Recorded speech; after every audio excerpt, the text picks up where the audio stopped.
For as long as humans have looked upward, we have asked the same question. Are we alone? But there is another question, a darker, more scientific question, that we have avoided. A question that emerges not from philosophy, but from data.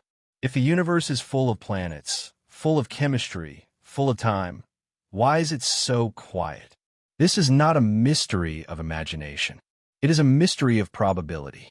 The Milky Way contains 100 billion stars, at least 40 billion Earth-like planets, and more than 10 trillion opportunities for life to arise. Yet in all our searching, radio telescopes, infrared surveys, exoplanet scans, we have found nothing. No signals, no megastructures, no evidence of industry, no signs of intelligence, just silence. Tonight, we follow a trail of evidence, astrophysical, mathematical, and statistical, into a possibility more unsettling than loneliness. A possibility that suggests the silence is not natural, but engineered. This is the investigation of the last transmission. How SETI actually works and what went wrong. It began with a spike, a narrowband radio pulse at 1,420.40575 177 MHz, the hydrogen line. The frequency SETI scientists consider the universal hailing channel. The signal repeated every 11 minutes, 14.2 seconds. Too precise for nature, too stable for noise, too narrow for any known astrophysical source. SETI protocols require 3 independent confirmations. Multiple observatories must detect the signal. The signal must move with the stars, not with Earth. The signal must show non-natural structure. All 3 were confirmed. The signal contained a mathematical pattern, a sequence of prime numbers encoded in frequency modulation. This is the universal signature SETI researchers expect from an intelligent source. But the message was not a greeting. It was a warning. Do not reply. Do not emit. Do not reveal yourselves. They are listening. Then came a timestamp. Using dispersion measures and redshift, scientists calculated the signal's travel time, 12,000 years. A message older than every human civilization. A message sent before the Bronze Age, before writing, before cities. A message that arrived precisely when we became capable of understanding it. Coincidence or design? The science of how loud Earth really is. The Quiet Council, a classified multinational scientific committee, was formed to analyze the implications. Their first discovery was simple, measurable, and terrifying. Earth is not quiet. For the last century, we have been leaking high-power electromagnetic radiation into space.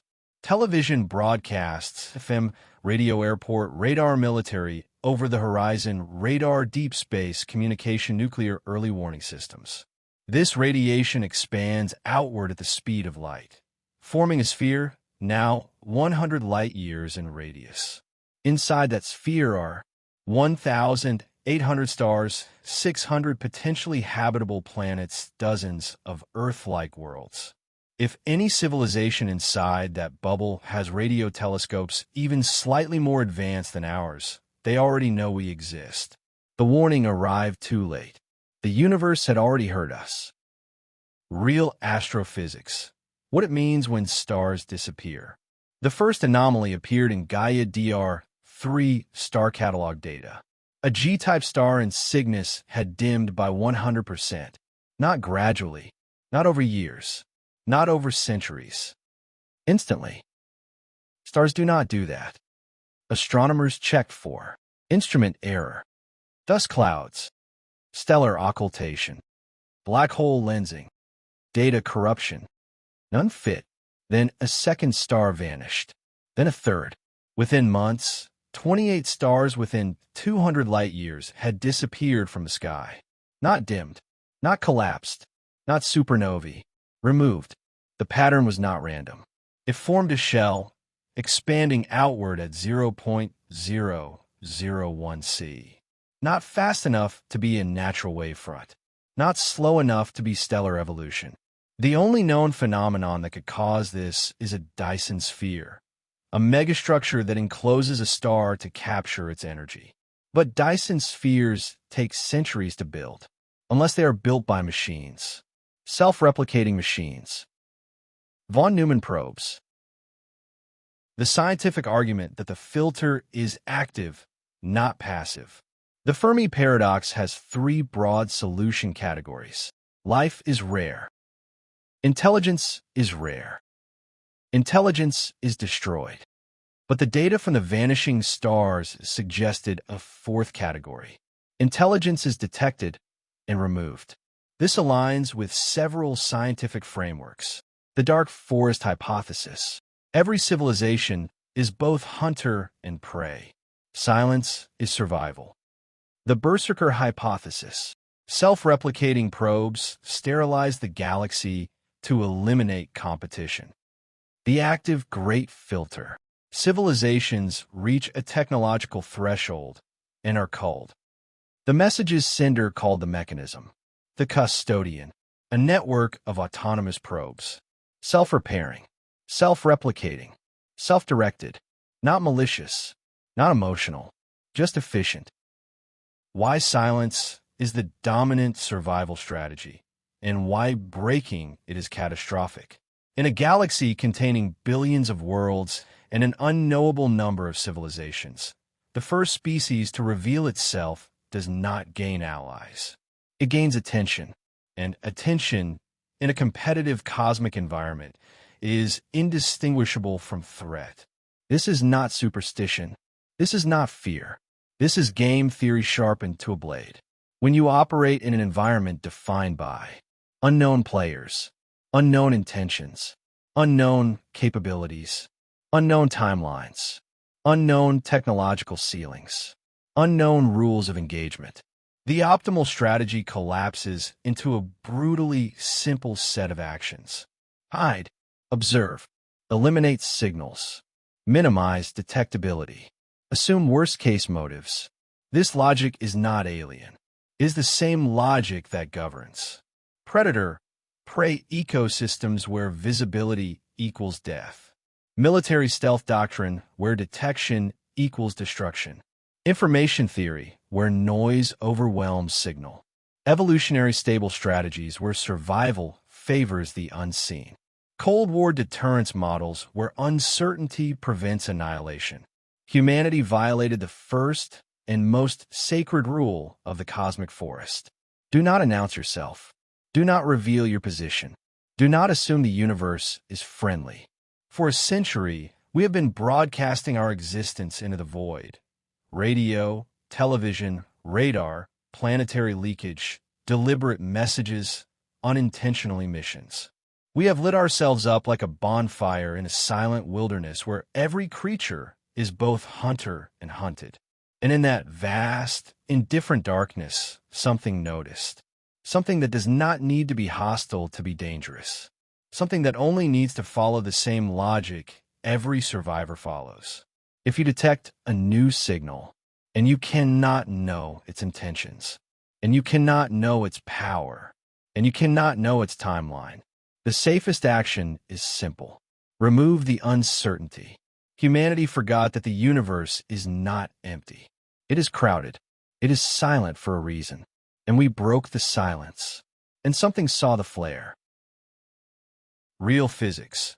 How redshift reveals hidden information, and how the universe itself became part of the message. The alien transmission wasn't just a signal. It carried a faint, almost imperceptible frequency distortion. The kind of anomaly you only notice when you're looking for something that shouldn't exist. At first, it seemed like background noise, the natural static of the cosmos. But the distortion had structure. It had intention.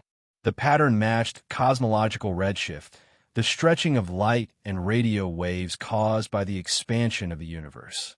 This meant the message had traveled an immense distance, not just across space but across time. Every wavelength was elongated, every pulse slowed, every harmonic shifted downward. It was as if the universe itself had dragged the message through molasses. When the Quiet Council corrected the redshift, recalibrating the signal back to its original frequency. A second message emerged beneath the first. A hidden layer. A warning encoded in the physics of the cosmos itself. We hit too late. Hide now, or run. But the final line was the one that froze every scientist in the room. If you're reading this, they're already on their way. This was not poetry. This was not metaphor. This was measurement. A timestamp embedded in the distortion profile. The redshift wasn't just a clue to distance. It revealed velocity. It revealed direction. It revealed pursuit. By analyzing the expansion rate of the vanishing star shell, the expanding sphere of destruction left behind by whatever force consumed their system, the Quiet Council calculated the unthinkable. The wavefront will reach Earth in 400 to 600 years. Not tomorrow, not next decade, not within our lifetimes, but close enough that our descendants will inherit the consequences. Close enough that the countdown has already begun. Close enough that every decision humanity makes from this moment forward will shape whether anyone is left to witness the arrival. The message was not a cry for help. It was a final act of defiance, a civilization's last attempt to warn the next species in line. And we were the ones who heard it. The scientifically plausible responses. Humanity has 4 scientifically viable strategies, none comforting, all consequential. 1. Hide, electromagnetic stealth. Shut down all high-power transmissions. Transition entirely to fiber optic communication. Mask Earth's techno-signatures beneath a deliberate shroud of radio silence. Feasible with current technology, but it demands unprecedented global coordination, political discipline, and the willingness to abandon a century of open-spectrum convenience. A quiet planet is harder to find, but also harder to maintain. 2. Run, interstellar evacuation, generation ships, cryogenic arcs, self-sustaining colonies seeded across nearby systems. Possible with near-future engineering, though at the edge of our industrial capacity. Survival would depend on closed-loop ecosystems, long-term governance stability, and the hope that the custodian's reach is not infinite. A gamble on distance, a bet that the void is wide enough to hide in. 3. Fight autonomous defense probes. Construct our own von Neumann network. Deploy self-replicating defense swarms to interdict the incoming wavefront. Attempt to neutralize or delay the custodian before it reaches the inner system. High risk, low probability of success. The physics is sound, but the timelines are brutal. A war fought at relativistic speeds, where mistakes propagate forever. 4. Signal, attempt contact. Send a message to the custodian. Announce ourselves deliberately. Hope it is not hostile. Hope it is not what we fear. Scientifically reckless, but not impossible. Communication may be the only path that avoids extinction, or the one that accelerates it. The Quiet Council debated for months. Models were run. Simulations contradicted one another. Philosophers argued with physicists. Generals argued with everyone. There was no consensus, only consequences, and a knowledge that choosing nothing was itself a choice. The final scientific conclusion and the final human confession. It was the end of the research, the end of the debate, the end of pretending we didn't understand what the data meant. One scientist, the first to decode the signal, the first to understand its impossible structure, the first to realize what its implications would do to us, sent a final transmission. Not to the stars, not to the origin point, to us. A message meant not for the present moment, but for whatever future remained, for whoever might still be listening when the rest of us no longer could. If you are hearing this, remember, we were not the first to speak. We were only the first to listen. And once we listened, we could never pretend the silence was ours again. We could never unknow what waited inside it. Static swells, rising like a tide. The screen flickers, struggling to hold the image. The lab lights dim as if the world itself is exhaling, as though something vast has finally been acknowledged. The image dissolves into darkness, not abrupt, but slow, like a curtain being drawn. A final line appears, slow and deliberate, as though typed by an unseen hand with infinite patience. The silence was never empty. It was waiting. Fade out. Silence, real silence, returns, heavier now, as if it has learned something too. Tracing the possible origins of the autonomous probes. Scientists hypothesize that the custodian probes originated from a civilization that reached a technological singularity millions of years ago, a point where biological evolution became irrelevant and intelligence transcended physical form. This ancient species, long vanished or long ascended, may have reshaped entire star systems before humanity's ancestors even left the oceans. This civilization, known only as the primordial architects, may have seeded the galaxy with self-replicating machines designed to monitor, evaluate, and regulate emerging intelligences. These probes were not weapons in the traditional sense, but instruments of cosmic stewardship, silent auditors ensuring that no young species destabilized the delicate equilibrium of the galaxy. Evidence for this theory comes from anomalous signals detected in the cosmic microwave background radiation, faint, pattern distortions that do not match any known natural process. Some researchers believe these distortions are the decayed remnants of ancient technological activity, encoded instructions or signatures embedded directly into the fabric of space-time itself. The probe's design suggests advanced nanotechnology, self-repairing materials, and quantum computing architectures far beyond human capabilities.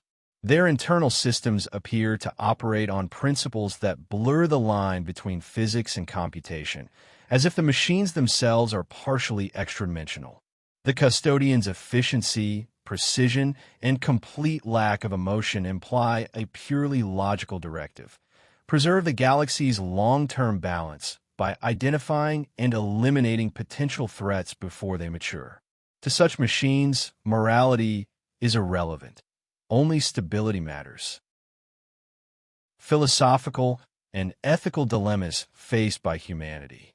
The discovery of the custodian forces humanity to confront profound ethical questions, the kind that stretch beyond politics, beyond culture, beyond even species identity. For the first time, humanity must consider its place not just in history, but in a galaxy that may already be governed by ancient, unseen principles. Is survival worth the cost of silence?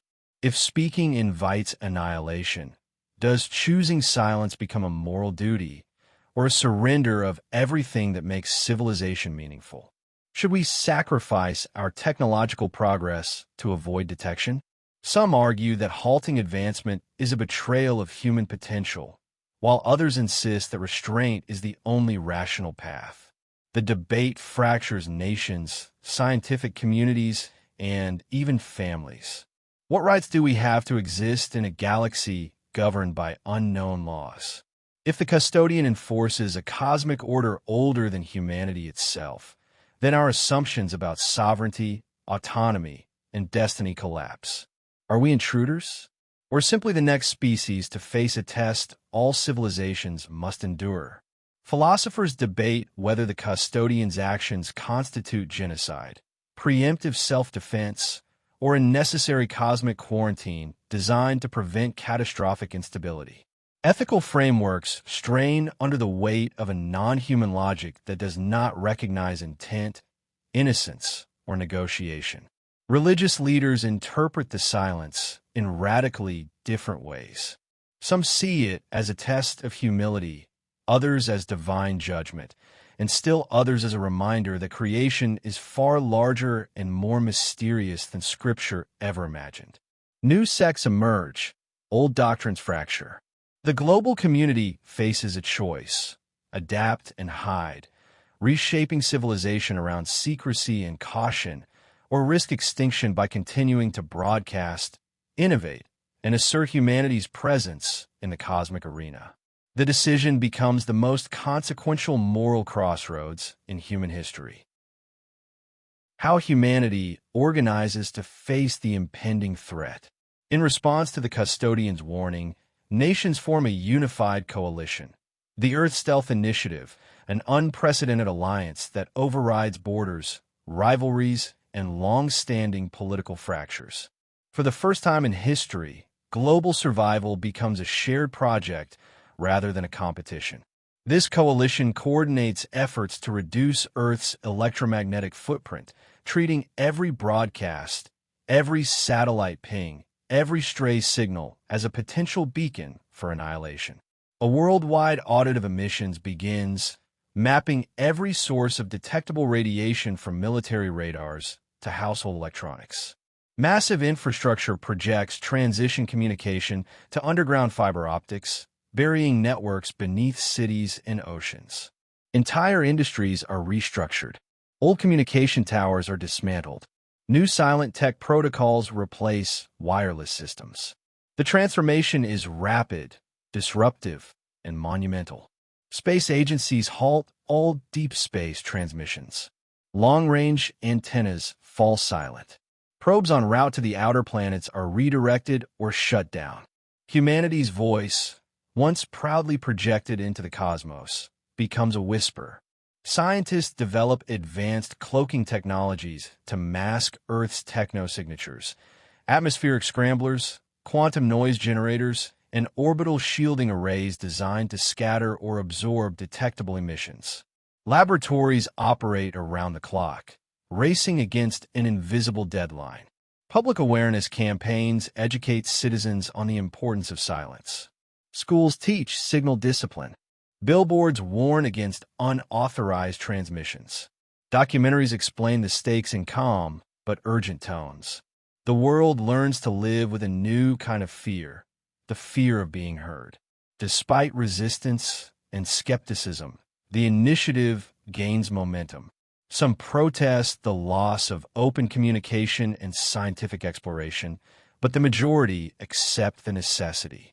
Slowly, the planet dims its technological glow, preparing for a future defined not by expansion, but by concealment. Speculations on the evolution of intelligence in the galaxy. The custodian's existence suggests that intelligence is both a blessing and a curse, a force capable of reshaping worlds, yet fragile in the face of cosmic scrutiny. It implies that consciousness itself may be a dangerous flare in the dark, drawing attention from powers that do not tolerate unpredictability. Civilizations that grow too loud risk annihilation. History, if it exists beyond Earth, may be littered with species that broadcast their triumphs in the void only to be silenced before they could mature. The galaxy may remember them only as faint, extinguished echoes. But silence may also stifle progress. A civilization that hides forever may never reach its full potential, trapped in a self-imposed cage of caution. The tension between expression and survival becomes a defining evolutionary pressure.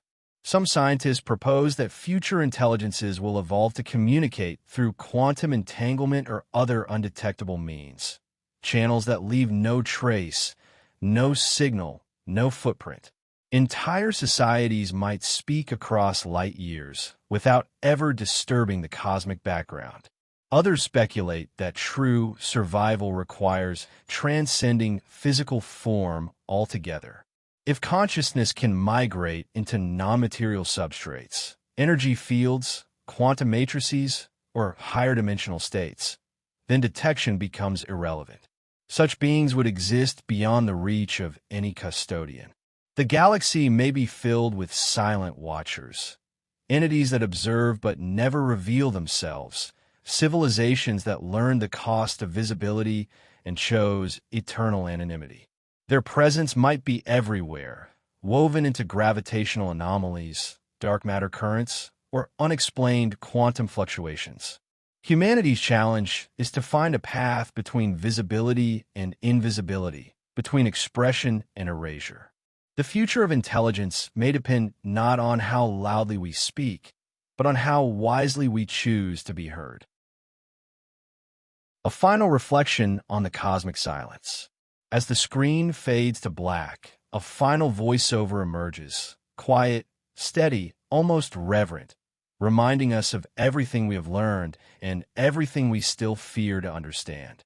The darkness feels vast, as if the universe itself is holding its breath. The silence was never empty. It was a warning, a message older than our species, older than our sun, carried across the void by civilizations that learned the cost of being heard. A reminder that the universe listens, even when it does not speak. And now, it is our turn to listen, to choose caution over pride, wisdom over noise, survival over certainty. The voice fades, leaving only the weight of the words and the sense that humanity has stepped into a new era defined not by what we say, but by what we choose not to.